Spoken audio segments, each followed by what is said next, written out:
Dry piping sprinkler સિસ્ટમમાં પાણીના મુખ્ય વાલ્વને બંધ રાખવા માટે કયા માધ્યમનો ઉપયોગ કરવામાં આવે છે? એ. હાઇડ્રોલિક પ્રેશર, બી. હવા અથવા નાઇટ્રોજનનું દબાણ, સી. ઓવરહેડ ટેન્કનું દબાણ, ડી. Jockey pump.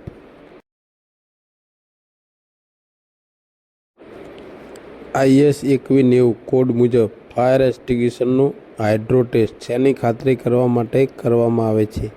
એ. અંદરના એજન્ટની ગુણવત્તા, બી. નોઝલના પ્રવાહ દરની ચોકસાઈ, સી. એક્સ્ટિંગ્વિશર બોડીની દબાણ સહન કરવાની ક્ષમતા, ડી. મેન્ટેનન્સ લોગની તપાસ.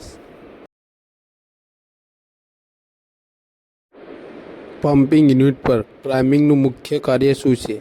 એ. પાણીનું દબાણ વધારવું, બી. ઇંધણનો પ્રવાહ શરૂ કરવો, સી. પંપની ઝડપ વધારવી, ડી. સક્શન લાઇન અને પંપમાંથી હવા દૂર કરી પંપને કાર્યરત કરવો. હાઈ-રાઇઝ બિલ્ડિંગમાં ફાયર પંપ રૂમનું વેન્ટિલેશન કેવું હોવું જોઈએ?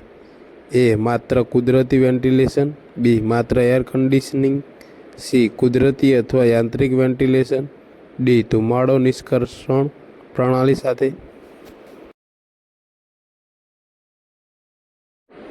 ફાયર આર્કાઇવના હેતુથી ઇમારતના માલિકે અગ્નિશમન સિસ્ટમની જાળવણીના રેકોર્ડ ઓછામાં ઓછા કેટલા સમય સુધી સાચવવા જરૂરી છે?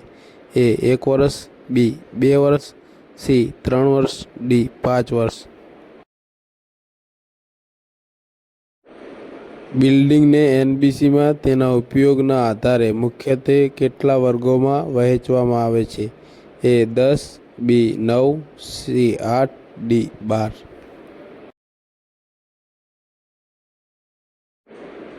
IS 2190 મુજબ ક્લાસ સી ફાયરને ઓલવવા માટે કયા એક્સ્ટિંગ્વિશરની ભલામણ કરવામાં આવે છે? A. Water mist, B. Foam, C. Wet chemical, D. DCP dry chemical powder. BIS ધોરણ IS 13/7/28 કયા પ્રકારની ઇમારતોમાં અગ્નિ સલામતીની જોગવાઈઓ સાથે સંબંધિત છે? એ. રહેણાંક ઇમારતો, બી. વેપારી ઇમારતો, સી. બેઝમેન્ટ ધરાવતા બિલ્ડિંગો, ડી. ઔદ્યોગિક ઇમારતો.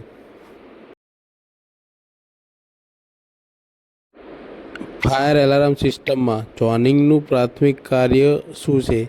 એ. ફાયર એક્સ્ટિંગ્વિશરનો પ્રકાર નક્કી કરવો, બી. કયા ચોક્કસ વિસ્તારમાં આગ લાગી છે તે દર્શાવવું, સી. એલાર્મનો અવાજ નિયંત્રિત કરવો, ડી. પંપને આપમેળે શરૂ કરવો.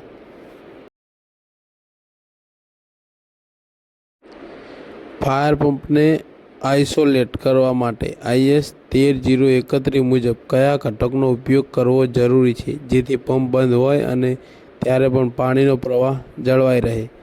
એ. Gate valve, B. Non return valve, C. Pressure relief valve, D. Air relief valve.